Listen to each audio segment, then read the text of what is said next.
오늘은 조금 어두운 얘기를 시작으로 한번 말씀을 전해 보겠습니다. 우리 사람들은 살아가면서 많은 것을 사실 잃게 되지요. 때로는 둘도 없을 것 같은 그런 친구인데도 헤어지게 되고 떠나가게 됩니다. 그래서 친구를 잃게 되기도 하고, 때로는 직장을 잃기도 하겠죠. 어떤 이들은 건강을 잃게 돼서 아픔 가운데 신음하는 그런 분들도 있습니다. 이런 손실이나 이런 상실의 결과는 당연히 아마 슬픔일 것입니다.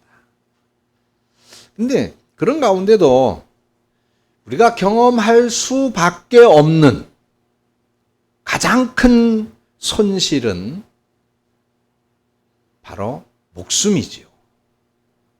생명입니다. 우리가 재산을 잃을 수도 있어요. 그렇죠? 주식을 통해서 큰 손실을 볼 수도 있습니다. 가상화폐 코인 투자를 통해서 전 재산을 다 잃을 수도 있어요. 또 명예를 잃을 수도 있고, 원치는 않지만 또 건강을 잃기도 합니다. 근데 이런 것들은 다시 회복할 수 있어요. 다시 얻을 수 있는 기회가 있습니다. 다시 되찾을 수 있고, 아니면 다른 것으로 대체할 수도 있는 거예요. 그런데 한 가지만은 안 돼. 뭐가 안 될까요? 목숨만큼은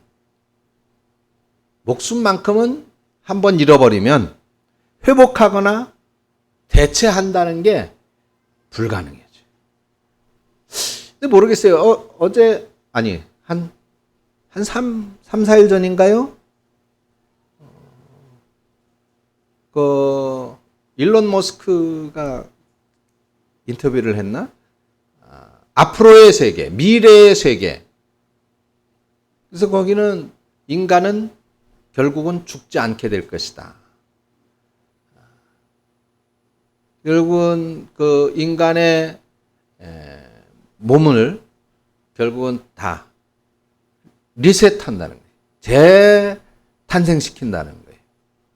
바꿔 끼우고, 또 어떤 큰 사고로 인해서 크게 훼손이 돼서 죽게 되면 이 두뇌 기능에 저장되어졌던 모든 것들을 다운로드해서 다른 육체에서 다시 그대로 내 정신과 내 생각, 내 지식, 내 경험, 그 모든 것들을 그대로 공유해가지고 그 다른 육체에서 다시 살게 된다는 거예요. 그런 시대가 앞으로는 오게 될 것이다. 근데 저는 사실 공감했어요. 가능해질 것이다. 그렇죠. 지금은 심장도 바깥 끼우는 시대잖아요. 간도 바깥 끼우고 뭐든지 가능한 그런 시대가 되어지긴 했는데, 그런데 하나님의 창조 질서에 의하면 참 지금 현대 세계에서 가장 두려운 것은 바로 이 죽음입니다. 죽음. 왜 죽음이 가장 두려울까요? 하나뿐이니까 그래요. 다른 걸로 바꿀 수가 없기 때문에, 대체할 수가 없기 때문에. 다른 생명이 있으면 지금 이게 생명이 수명을 다하면 다른 걸로 교체해서 또 한 100년 산다고 그러면 죽음이라는 게 그렇게 두렵지 않을 수도 있겠죠. 근데 그게 안 된다는 거예요. 그러니까 우리 인간은 죽음이라고 하는 문제 앞에서 당연히 숙연해질 수밖에 없는 거예요. 그리고 이 숙연해지는 죽음 앞에 살아있는 사람들은 마땅히 최고의 예의를 표하게 됩니다. 우리가 그 영화 같은데, 미국 영화를 보게 되면 아주 가끔 나오는 그런 장면 중에 하나가 조국을 위해서 싸우다가 죽은 그런 군인의 장례식이죠. 관이 미국의 국기인 성조기로 덮이고 또 그 앞에 많은 사람들이 모여서 매장을 하면서 거수경례를 하는 그런 장면을 볼 수가 있습니다.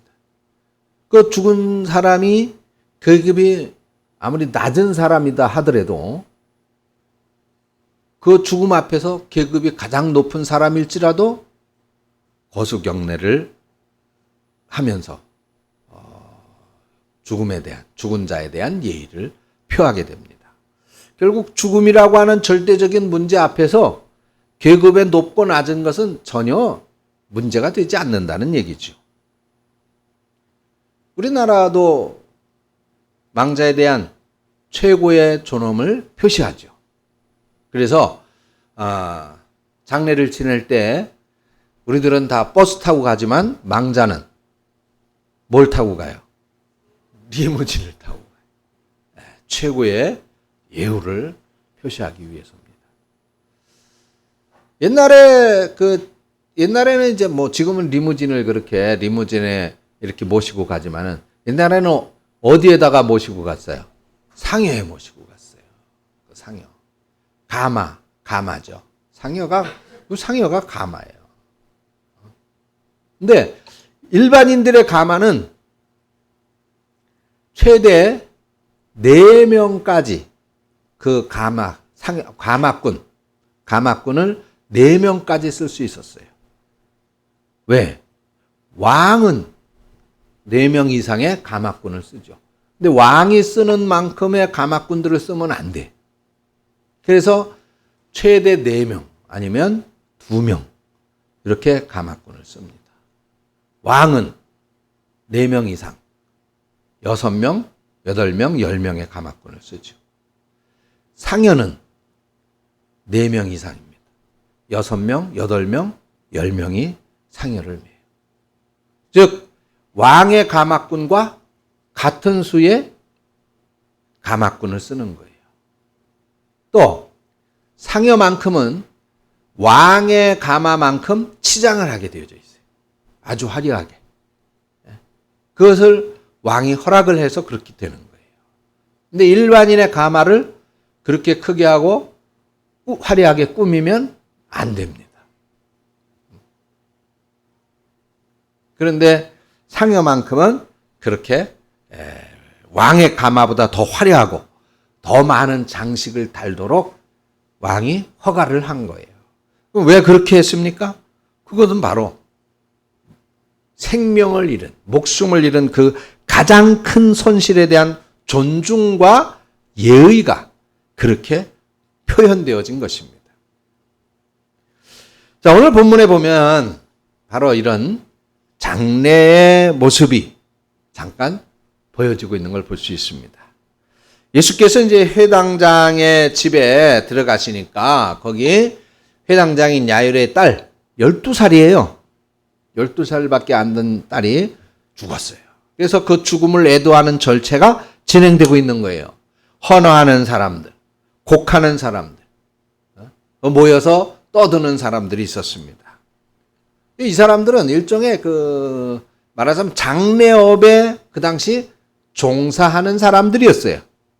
유대인들은 장례식에 이런 장례식에 종사하는 사람들, 곡하는 사람, 헌화하는 사람, 또 노래하는 사람, 이런 사람들을 돈을 주고 샀습니다. 그래서 곡을 하게 하고 또 피리를 불게 하고 노래를 하게 하고 그렇게 했어요. 이렇게 애곡하는 사람들을 고용했던 것이죠. 예수님이 이 장례식장에 야율의 집에 도착을 하니까 이런 사람들이 이제 그렇게 애곡을 하고 있었던 겁니다. 물론 죽음이 가져오는 어둠과 슬픔이 당연히 그 온 집안에 가득 차 있었겠죠. 뭐 이 세상에 이 죽음의 능력을 거부하거나 그곳에 도전할 수 있는 사람은 아무도 없어요. 누가 죽음의 능력에 도전하겠습니까? 아니, 도전해도 성공한 사람은 진시황이 도전을 했었죠. 진시황이. 그러나 그도 죽음의 능력 앞에 허무하게 무너졌습니다. 아무리 힘이 센 사람도 죽음 앞에서는 그 힘이 무용지물인 거예요. 황제와 같은 무시무시한 어마무시한 그런 권력이 있어도 죽음 앞에서는 무능한 것입니다. 또 천하를 호령할 만한 기계나 용기가 있어도 죽음을 피하게 해주지는 못하는 거예요. 또 이 죽음이라고 하는 것은 사실 좀 그래요. 피할 수 없으면 죽음의 능력이 그렇게 어마무시한 거면 그럼 조금만 양보를 해서 사람을 좀 가려줬으면 좋겠는데 그것도 아니야. 이 죽음의 권세, 죽음의 능력은 사람도 가리지를 않아요. 순서도 따지지 않습니다. 그러다 보니까 오늘 성경에도 12살 먹은 어린 소녀가 채 피워보지도 못하고 죽었다는 거예요. 얼마나 가슴 아픕니까? 그런데 아니 왜 이제 12살밖에 안 된 애를 왜 죽이느냐고 이 죽음의 능력 앞에 죽음의 권세 앞에 이의를 제기할 수가 없어요. 따질 수도 없습니다. 내가 사랑하고 내가 그렇게 아끼는 그런 내 가족인데 이 죽음의 권세가 데려가면 그냥 멍하니 주저앉아서 슬퍼할 수밖에 할 수 있는 일이 없는 거예요. 아무리 억울하고 아무리 슬프지만은 근데 우리는 그렇게밖에 할 수가 없어요. 그렇게 당할 수밖에 없습니다. 이 죽음이라고 하는 권세 앞에 우리 인간은 이렇게 너무나도 무력한 존재인 거예요. 무력한. 아무것도 할 수가 없으니까. 그러면 우리는 왜 이렇게 죽음이라고 하는 걸 당해야 합니까? 죽음의 능력, 죽음의 권세 앞에 우리는 왜 이렇게 무기력해야 되고 그냥 허망하게 주저앉아서 슬퍼하기만 해야 됩니까? 자, 이 사실을 알려면 우리가 생명과 죽음의 기원을 먼저 살펴봐야 되겠죠. 자, 생명이 어디로부터 왔느냐? 생명은 뭐 어머니의 태로부터 내가 왔다. 과학자들은 그렇게 설명을 합니다. 그런데 거기로부터 생명이 생명이 우연히 어떤 기회에 생명이 그렇게 만들어지는 거고 그렇게 존재하는 걸까요? 아니 그렇다면 여러분들은 무슨 가치가 있어요? 어떤 가치가 있습니까? 우리 인간의 몸을 어떤 화학자가 전에 한번 말씀을 드렸죠. 분해해가지고 그거를 값으로 따져보니까 한 7,000원 정도의 가치밖에 안 되더라고요. 7,000원. 그런데 사실 여러분 그래요. 우리의 몸이 그럼 우리가 죽었어요. 밖에 내놨어. 돈 7,000원을 내놨으면 눈 깜짝할 새에 없어지지. 그런데 우리 몸은 7,000원어치의 가치가 있는데 누가 집어갑니까? 누가 주워가요? 돈은 집어가요. 돈은 주워갑니다. 아파트에서 이렇게 내려오다 보면 입구에 뭔 물건을 갖다 놓고 쪽지를 하나 붙여놨어요. 필요하신 분 가져가세요. 그렇게. 지난번에 교회에서 우리 옷걸이 하나 이제 집에 여기 이제 필요 없어서 집에 갖다 쓰려고 차에 싣고 가서 잠깐 그 문 앞에다가 놔뒀다가 돌아와 보니까는 누가 가져갔더라고. 아, 필요하면 가져가. 누구든지. 7,000원도 딱 놓고 필요한 분 가져가세요. 그러면 얼른 집어가지. 근데 우리의 몸을, 죽은 몸을 갖다 내놓고 필요한 분 가져가세요. 누가 가져가요? 안 가져가. 아니, 그 생명은, 그냥 그렇게 만약에, 그냥, 어떻게 하다 보니까 생겼다. 미국에서 낙태를 금지하는 법 때문에 난리가 났어요. 그죠? 여성의 권리를 뭐, 침해하는 거다. 그래가지고, 아니, 그러면 여성의 권리보다 뱃속에 있는 생명의 권리는 쓸모없는 건가? 여러분들은 어떻게 생각하세요? 조금 이야기가 딴 데로 갔는데, 아니, 생명은 그렇게 허무하고 쓸모없는 게 아니에요. 그냥 내가, 이거 원하지 않아. 원하지 않게 생겼어. 그러면 내가 죽여도 돼. 내 뱃속에 있으니까. 그렇게 생각합니까? 이거 잘못된 거 아니에요? 생명이 더 존귀하죠. 생명이 더 존귀해요. 그러면 왜 생명이 존귀하냐? 그 생명은 하나님으로부터 오는 거기 때문에 그런 거예요. 그냥 어쩌다 우연히 생겨진 게 아니에요. 어쩌다 실수로 생겨진 게 아니에요. 생명은. 창세기에 보니까 창세기 2장 7절에 하나님께서 흙으로 사람을 만드시고 그 코에다가 생기를 넣었다. 생기, 생명. 그래부터 인간, 살아있는 생명이 된 거예요. 영적 존재가. 그래서 생명은 존귀한 거예요. 하나님이 하나하나 주시는 거기 때문에 존귀한 거예요. 여러분들의 생명은 여러분들 하나님이 여러분들 한 명에게 준 생명, 여러분들 하나밖에 없기 때문에 전 세계에서 여러분들 하나밖에 없어요. 우리 고영화 선교사님 오늘 여기 계셔요. 사이판에는 없어 지금. 거기에도 있어요? 아니에요. 거기는 없어요. 우리 김명구 선교사님 혼자 라면 끓여 먹고 있어요. 사모님이 여기 있으니까.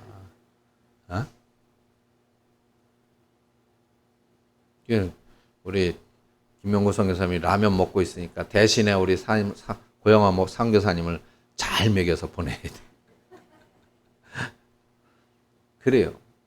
그래서 여러분들 한 사람 한 사람이 존귀한 거예요. 존귀한 거. 자, 그래서 우리 사람은 하나님이 생명을 주셨어요. 그래서 사람의 구성은 육체와 생명으로 구분이 되어지는 거예요. 그런데, 자, 그러면, 생명과 영혼과 정신, 물론 이것도 또, 그러면 사람이 육체와 정신과 영혼으로 되어져 있나? 아니면 사람이 육체와 영혼으로만 되어져 있는 건가? 이것도 궁금하지? 근데 이거는 상당히 신학적으로 어려운 부분입니다. 그래서 이거 설명하려면 한 학기 설명을 해야 돼. 한 학기 배워야 돼. 이게 조금 설명하기는 어렵고. 아무튼 자, 우리 개혁주의에서는 인간은 육체와 영혼으로 구분되어진다. 육체와 영혼. 그러면 영혼이라고 하는 것은 우리들의 정신을 말하는데 하나님을 알기 전에는 즉 하나님을 믿고 내가 하나님의 존재를 믿겠다. 내가 하나님의 자녀다라고 하는 걸 인정하게 되어질 때는 그때는 우리 속에 영이 살아난다 그래요. 그러면 그 영이 살아나서 정신과 이제 하나가 되어진 상태를 영혼이라고 하는 거야. 근데 그 전에는 정신만 있는 거지. 하나님을 알지 못하니까, 하나님을 부인하니까 그걸 영혼이라고 할 수가 없단 말이죠. 그래서 그거는 정신, 정신이라고 하는 거예요. 그런데 영혼이 회복되어지면 그때는 영이 회복되어지면 하나님을 아는 영이 회복되어지면 그때는 영혼이 되는 거예요. 영혼. 자, 그러면 이거 육체와 영혼을 어떻게 구분을 할까? 어떻게? 우리의 영혼의 작용, 정신적인 영혼의 작용은 어디에서 일어날까요? 어디에서? 마음에서, 심장에서 일어나는 걸까? 아니면 두뇌에서 일어나는 걸까? 그죠? 두뇌 활동의 작용이죠. 심장은 뛰는 것만 해요. 피 공급하기 위해서 뛰는 역할만 하는 거예요. 마음의 영향, 마음의 활동, 마음의 영역, 마음의 움직임, 이거는 두뇌 활동으로부터 나오는 거예요. 그러면 우리들 마음의 움직임을 육체의 움직임이라고 할 수 있습니까? 영혼의 움직임이라고 할 수 있습니까? 두뇌에서 움직여지는 두뇌 활동에 의한 작용이니까 그럼 육체라고 말할 수 있나? 근데 또 육체라고 말하기에는 보이지도 않고, 그렇죠? 그리고 그것을 무슨 어떤 촉감을 통해서 인지할 수도 없고 구분하기가 쉽지가 않고 어렵습니다. 자, 그런데 이 복잡한 이 과정 속에서 우리는 죽게 되어질 때에 바로 이 육체와 정신, 육체와 영혼이 분리되어지는 것이다라고 말하기도 하는 것입니다. 그러면 우리는 이 육체와 영혼이 왜 분리되어져서 죽음이라고 하는 것을 맞이하게 될까요? 사실은 인간은 처음부터 죽도록 창조되지는 않았어요. 원래는 안 죽어야 돼. 그런데 왜 죽음이라고 하는 것이 왔느냐 하면 바로 생명을 주신 하나님과의 약속, 하나님과의 언약을 깨뜨렸기 때문입니다. 하나님께서 인간을 생명, 그러니까 살아있는 영적 존재로 만드신 조건이 있었어요. 그 조건은 하나님과의 교통이에요. 교류. 하나님은 우리들과 함께 살고 싶으셨어요. 함께 교통하고 싶었던 거예요. 쉽게 얘기하면 우리들과 함께 교류, 우리 같이 살고 싶었던 거예요, 하나님은. 그래서 하나님은 우리들이 생명, 살아있는 영적인 영혼을 가진 존재, 사람, 육체만 있는 것이 아니라 짐승들과 같은 그런 사람이 아니라 사고할 수 있는 그런 사람으로 만드셨는데, 그런데 거기에 하나님이 한 가지 조건을 주셨어요. 그러기 위해서는 너희들이 나와 함께 하고자 하는 조건을 충족해야 된다. 그 조건이 뭐냐면 악을 멀리하는 거예요. 죄를 짓지 않는 거예요. 하나님을 배신하지 않는 거예요. 그 배신하지 않는 증거로 하나님은 선악과라고 하는 걸 줬어요. 선악과라는 것을 둬서 이거는 건드리면은 너희들이 나를 배신하고 나를 떠나는 것으로 여길 것이다. 그렇게 되면 죽음이라고 하는 것이 올 것이다. 라고 약정을 한 거예요. 그래서 선악을 알게 하는 소위 이 선악과 나무를 두셨는데, 그런데 그만 인간이 하나님을 배신했죠. 그 선악과를 따먹었어요. 그러니까 하나님 약속대로 반드시 죽어야 하는 존재가 되어져 버린 겁니다. 그래서 성경에는 히브리서 기자가 이렇게 말했어요. 히브리서 9장 27절에 한 번 죽는 것은 사람에게 정해진 것이다. 정해진 것이다. 그런데 죽는 것만으로 끝나는 게 아니에요. 그 후에는 심판이 있을 것이다 라고 말씀하고 있습니다. 어쨌든 저는 언젠가는 우리 인간은 반드시 죽을 수밖에 없고, 그렇기 때문에 인간은 죽음 앞에서 숙연해지지 않을 수가 없습니다. 죽음 앞에서는 모든 게 허무해지는 거예요. 허무해져. 헛되고 허무한 감정. 이 허무함에 대해서 다음 주일날 설교하겠습니다. 이 허무함을 우리는 이 죽음 앞에 무너지는 허무함을 어떻게 극복할 것인가. 아무튼 이건 다음 주에 설교를 하기로 하고 지금은 이제 죽음은 그래서 이 생명을 초라하게 만들어버려요. 그래서 슈바이처 박사는 생명 외경 사상을 늘 강조했었던 것입니다.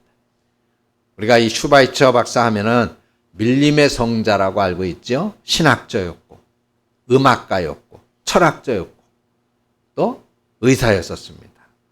이분이 철학자로서 인간이 올바로 사색한다면은 궁극적으로 생명을 중요시 여기는 생명 외경 사상에 도달할 수 있다라고 말했습니다.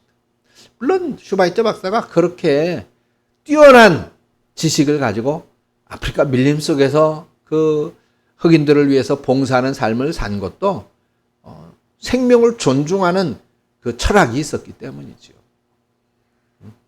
사실 인간 사회에서 일어나는 모든 비극적인 일들은 모두 생명을 존중하지 못하는 데서 오는 거예요. 전쟁도 그래요. 전쟁도. 미사일 한 방 날리면 뭐 그 보턴 하나로 날려버려요. 보턴을 누르면 그게 날아가가지고 엄청난 먼 거리에 날아가가지고 터지면서 수많은 사람들을 죽인단 말이에요. 미사일을 왜 쏘겠어요? 사람을 죽이려고 쏘는 거예요. 대포를 왜 쏘겠어요? 사람 죽이려고. 전투기가 날아가, 폭격기가 날아가서 폭탄을 그냥 영화에서 보셨죠? 왜 그렇게 쏟아붓니까? 사람 죽이려고. 이거 생명을 존중하는 자세가 아닌 거예요. 얼마 전에 가상화폐 투자에 실패한 30대 부부가 10살짜리 딸을 데리고 바닷속으로. 아니, 호텔을 들어가야지 바닷속을 왜 들어갔는지. 그래서 그냥 거기서 나오지 못하고 사람들이 건져냈잖아요. 생명을 존중하지 못하기 때문에. 그래. 이 모든 범죄, 비극적인 일들이 생명을 경시하는 데서 오는 거예요. 우리 생명은 하나뿐이기 때문에 우리들 인간의 입장에서는 서로 존중하고 경외심을 가지고 대해야 소중한 것이 되는 겁니다. 아무리 하찮은 생물이라도 그 생명은 신비하고 고귀한 거예요. 고귀한. 그래서 우리가 이 생명을 함부로 해서는 안 되는 것이고 그 생명에 대한 존귀함을 우리는 가져야 되는 것입니다. 자, 이렇게 우리가 생명이 소중하고 귀중하다라고 하는 것은 그 생명을 잃어버리는 죽음, 그 생명을 빼앗는 죽음이 그만큼 두렵고 강하다는 뜻이기도 하죠. 그렇게 죽음의 권능이 지배하는 이 곳에 오늘 성경을 보니까 예수님께서 오셨어요. 그런데 이게 왜 중요하냐? 자, 예수님은 생명이라고 말씀을 하셨거든요. 나는 곧 길이요 진리요 생명이다. 그러니까 예수님이 내가 바로 생명이다 라고 말하셨어요. 여러분 이게 가슴 뜨겁게 이해가 되어져야 됩니다. 예수님이 왜 예수님이 자신이 생명이라고 말씀을 하셨을까요? 그리고 예수님은 하나님이시잖아요. 이미 태초에 천지를 창조하실 때 인간에게 하나님 예수님이 생명을 주셨어요. 그러니까 하나님 자신이 예수님 자신이 생명인 거예요. 생명. 주실 수 있는 생명을 주실 수 있는 생명 자체이신 거예요. 그래서 내가 곧 길이요 진리요 생명이라고 말씀을 하셨던 것이죠. 또 요한은 이 사실을 알았어요. 그래서 요한복음 1장 4절에 보니까 예수님을 소개할 때 예수님을 뭐라고 소개를 했냐면 저분은 그 안에 생명이 있다라고 말씀을 했어요. 그거 뭐 당연한 얘기 아니겠어요? 여러분들 다 여기 여러분들 다 여러분 속에 생명이 있으니까 살아있는 거죠. 여기 있는 거지. 근데 이 말씀은 뭐예요?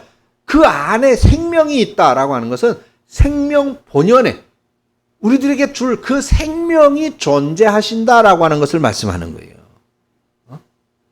그래서 예수님 자신도 또 요한복음 6장에 보면은 하늘로서 내려온 생명의 떡이다 이렇게 말씀을 하셨거든요. 그래서 생명을 주러 내가 여기 왔다고 말씀을 하셨습니다. 그렇다면 죽음의 권능이 지배하고 있는 곳에 생명이시고 생명을 나눠주러 오신 예수님께서 오셨으니까 그러면 당연히 무슨 일이 일어나게 될까요? 무슨 일이 일어나겠습니까? 거기에 죽음의 잔치가 벌어지겠어요? 아니죠. 예수님, 생명이신 예수님이 오셨으니까 생명의 잔치가 벌어져야 되겠죠. 그래서 예수님은 이 초상집에 들어오셔가지고 죽음의 잔치를 하고 있는 이 애곡하는 사람들, 장례하는 사람들, 그 사람들을 다 내보냈어요. 하지 말아라. 지금 여긴 죽음의 잔치가 아니다. 돌아가라. 내보내셨습니다. 그리고는 그 사람들이 아니 무슨 짓이야. 지금 여기 애가 죽어가지고 지금 이걸 해야 돼. 이 죽음의 구판을 버려야 돼. 그러니까 예수님께서 그 사람들을 향해서 뭐라고 말씀했습니까? 야 무슨 소리를 하는 거야? 얘가 죽었다고? 아니야. 생명인 내가 왔는데 죽었다고 말할 수 있느냐? 죽은 게 아니야. 이 아이는 자고 있는 것이다. 이렇게 말했어요. 자고 있는 것이다. 이 아이가 잔다고 말씀을 했습니다.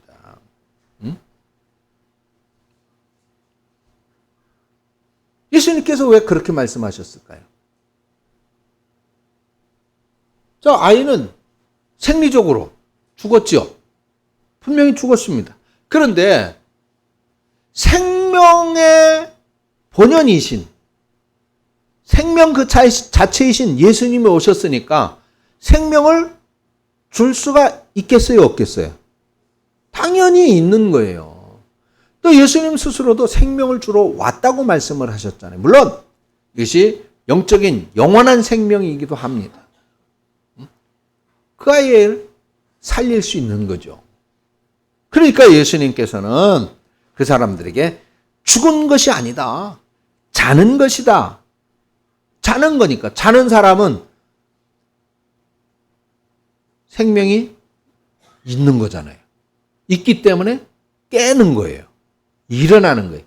여러분들이 밤에 잠을 자지만 아침에 일어나는 것과 똑같은 거예요. 생명이 있기 때문이죠.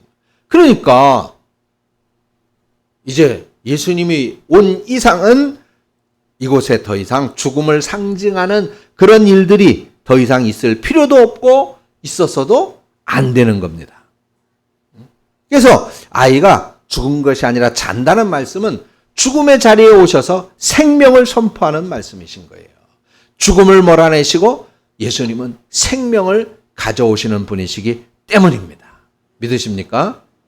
그렇다면 오늘 저와 여러분들에게 이것이 어떤 의미가 있습니까? 어떤 의미가 있어요? 우리는 신앙적으로 그러면 생명이신 예수님이 내게 오셨으면 그럼 나에게는 이제 더 이상 어둠의 세력이 물러가야 되잖아요. 죽음의 세력이 물러가야 되잖아요. 죽음을 몰아내고 생명을 가져오니까 이제 어둠으로 가득 찬 곳에 빛이 들어오는 것과 같은 것이잖아요. 빛이 들어오는 순간 모든 어둠은 순식간에 물러가는 것입니다. 어둠으로는 빛을 이길 수가 없기 때문이죠. 어둠이 있는 곳에 생명의 빛이신 예수님이 들어오시면 그러면 그때는 더 이상 어둠이 아니라 이제 생명의 빛으로 충만한 시간이 되어져야 되는 것입니다. 예수님께서 들어오시는 순간 사망은 더 이상 능력을 발휘하지 못하고 물러가는 거예요. 그렇다면 여러분 내 삶에 내 인생에 힘들고 어렵고 고통스러운 그런 어둠의 순간들, 어둠의 시간들, 어둠의 그런 답답함과 안타까움의 그런 마음들 그러면 어떻게 해야 됩니까? 예수님을 모셔드려야죠. 예수님을 만나야죠. 생명이신 예수님께 맡겨야죠. 그렇게 하실 때 여러분들의 삶에는 생명의 기운이 일어나게 될 줄로 믿습니다.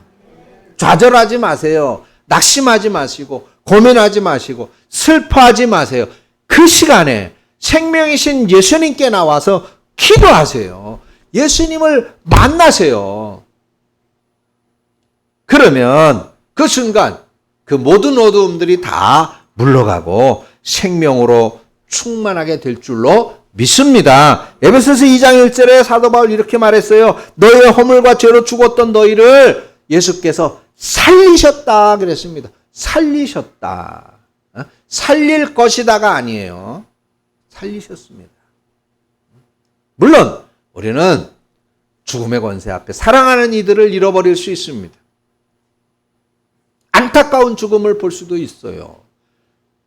그러나 우리는 그러한 현실 앞에서 나는 그 권세에 짓눌려서 좌절하거나 낙심하고 슬퍼하고 그럴 것이 아니라 생명이신 예수님 앞에 나와서 다시 내 생명을 회복시켜야 될 줄로 믿습니다. 그것이 예수님이 우리에게 주시는 생명인 거예요. 더불어 뿐만 아니라 이제 우리의 생명도 수명을 다할 때가 있어요. 우리의 생명은 배터리와 같은 거예요. 뭐가 같다고? 배터리.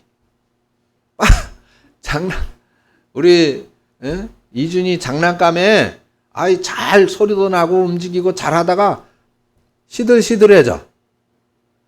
움직임이 좀 둔해지고 소리도 좀 이렇게 찍찍 늘어지고 그러더니 안 움직여. 소리도 안 하고 안 움직여. 원인이 뭐예요? 그래요. 배터리가 다 된 거예요. 그러면 이게 배터리는 이 장난감은 배터리를 바꿔주면 처음처럼 또 노래 부르고 춤을 추고 그래요. 근데 우리 인간은 배터리가 없는 거야. 지금 이가 가진 거 하나밖에 없어. 하나밖에. 그래서 우리도 죽을 수밖에 없는데 그러면 죽으면 그걸로 끝이구나. 허망하구나. 헛되구나. 그리고 죽음만 기다리고 있어야 됩니까? 그건 다음 주에 설교하기로 했으니까 그건 끝이고 아니 다른 생명을 주셨다. 믿습니까? 다른 생명. 다행히 교체되는 생명을 주셨어요. 그거는 바로 영원히 천국에 가서 영원히 사는 생명. 영생의 생명을 주셨다. 그래서 요한복음 5장 24절을 보니까 내가 진실로 너에게 이르노니 여기 진실로 이렇게 말씀을 하셨어요. 진실로를 강조하신 거예요. 진짜야 이 말이죠. 이놈들아 진짜야. 나는 진짜인데 상대방이 잘 안 믿고 그러려고 그러면 어떻게 돼? 진짜야. 정말로 진짜야. 이렇게 말하잖아요. 정말로. 그 시장에 가보면 참기름 파는데 하도 중국 사람이 많으니까 진짜 정말로 국산 참기름 이렇게 써보처럼 진짜 정말로 국산 참기름 그런 것처럼 예수님이 진실로 너희에게 이르노니 내 말을 듣고 나 보내신 이를 믿는 자는 영생을 얻었고 심판에 이르지 않는다. 사망에서 생명으로 옮겨졌느니라. 할렐루야. 생명을 가졌다. 따라서 하십시다. 나는 이제 목숨이 2개다. 몇 개요? 여러분들은 2개야. 2개. 하나의 목숨이 더 있어요. 심지어 지금 우리 목숨은 수명 다하면 없어질 배터리지만은 두 번째 목숨은 영원히 그건 배터리를 교체할 필요도 없어. 영원히 가는 거예요. 어디에서? 천국에서, 하늘나라에서. 아니, 천국은 여기보다 더 좋대잖아요. 천국은 병드는 것도 없어요. 천국은 배신하는 것도 없어요. 천국은 사랑의 아픔도 없어요. 천국은 배고픈 것도 없어요. 어? 거기는 행복하고 즐겁고 기쁜 것만 있대잖아요. 여러분 노래 부를 때는 즐겁잖아요. 행복하고. 거기는 그렇게 날마다 노래 부르는 삶을 사는 곳이에요. 천국은. 내가 더 이상 어떻게 설명하고 표현할 수가 없어. 더 정확하게 표현하고 설명해 주려면 내가 천국을 갔다 와야 되는데 내가 갈 수는 있어요. 천국에. 오질 못하지. 내가 갔다 올 수만 있으면 내가 갔다 와서 더 자세하게 설명을 해주고 싶은데 오질 못하니까 가기만 할 뿐이지. 예수님은 아마 좀 가라 그러실 수도 있어요. 가서 좀 설명을 하라. 그런데 내가 오기 싫을 것 같아. 그래서 나는 뭐 죽는 게 그렇게 무섭지는 않아요. 두렵지도 않고. 어떤 분이 그래. 버럭 화를 내면서 무슨 그런 소리를 하느냐고. 네, 아무튼 그래요. 예수 믿는다는 것은 여러분들 예수 믿잖아요. 예수 믿는다는 것은 예수님을 나의 구주, 내 생명의 주로 영접하는 거예요. 그래서 그분이 우리 속에 들어오는 그것이 바로 생명인 겁니다. 생명. 에덴 동산에서 잃어버린 이 생명을 되찾은 거예요. 예수님께서 죽은 아이가 죽은 게 아니라 잔다고 하면서 피리 부는 사람들, 곡하는 사람들 다 나가라고 하시니까 그들이 비웃었잖아요. 죽은 아이를 두고 어떻게 잔다고 하느냐. 장례식을 못하게 하니까 아마 예수님을 이런 미친 사람이 다 들어와가지고 회방한다고 생각을 했을 것입니다. 그렇지만 예수님이 오셨으니까 그것은 죽은 것이 아니었던 거예요. 여러분들에게도 마찬가지입니다. 예수님이 오셨으니까, 여러분들이 예수님을 영접하셨으니까, 여러분들이 예수님을 믿고 있으니까, 예수님과 함께 하니까 이제 더 이상 여러분들에게는 죽음의 권세가 영향을 미칠 수가 없어요. 이제 죽음이 두려운 것이 아닙니다. 죽음을 두려워할 필요도 없습니다. 그래요. 남들처럼 하나님의 정하신 법에 따라 우리는 죽을 수밖에 없죠. 근데 그 죽음이 더 이상은 두려운 죽음이 아니에요. 그 죽음은 이제 새로운 생명을 얻는 한 과정에 불과한 것이에요. 한 과정이에요. 여러분들이 집에 들어가려면 현관에서 반드시 해야 되는 일이 있어요. 뭘 합니까? 현관에서 집에 들어가려면 신발을 벗어요. 우리 이 자식은 굉장히 아는 게 많어. 신발을 벗어. 안 벗는 사람이 있어요? 우리 3살짜리 준이도 집에 들어오면 신발부터 벗더라고요. 현관에서. 마찬가지예요. 우리가 천국 가려면 마치 이 육신을 신발 벗는 것처럼 그렇게 벗고 가는 거예요. 그 과정이에요. 그러니까 두려워하고 무서워할 이유가 없는 것입니다. 이제 우리는 그리스도 안에 있는 예수님 안에 있는 이상은 이제 우리의 죽음은 뭐예요? 죽는 게 아니에요. 잠자는 거. 다시 일어날 거니까. 영원한 삶으로 다시 일어날 거니까. 잠자는 거예요. 할렐루야. 믿으십니까? 네, 그래요. 아니 여러분들 믿든 말든 마음대로 하세요. 그건 사실이니까. 믿든 말든 여러분들 그건 뭐 자유요. 근데 아마 믿으면 더 도움이 될걸? 안 믿는 것보다. 그래요. 바울이 이렇게 말했어요. 보라, 내가 너희에게 비밀을 말하겠는데 우리가 다 잠자는 것이 아니다. 마지막 나팔의 순식간에 홀연히 다 변화하리니 나팔 소리가 나며 죽은 자들이 썩지 아니할 것으로 다시 살고 우리도 변화하리라. 이 썩을 것이 불갑을 썩지 아니할 것을 입겠고 이 죽을 것이 죽지 아니함을 입으리로다. 자, 여러분 사도 바울 알죠? 사도 바울. 나는 바울 처음 들어보는데? 그러시는 분. 다 알고 계시네. 그러면 자, 여러분 사도 바울이 사기꾼이 맞다.